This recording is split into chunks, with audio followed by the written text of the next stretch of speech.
வரமாட்டேன் ஒத்துட்டுலாம் அவனு அந்த கிழமை இப்படி நதி ஆயிட்டேன் எங்க அக்கா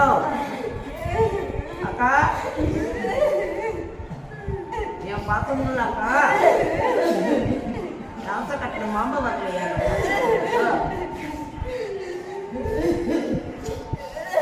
என்னால தண்ணி கூட வச்சு போச்சு அந்த ஹாஸ்பிட்டல் இருக்கும்போது தான்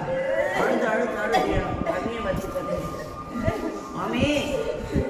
சித்தி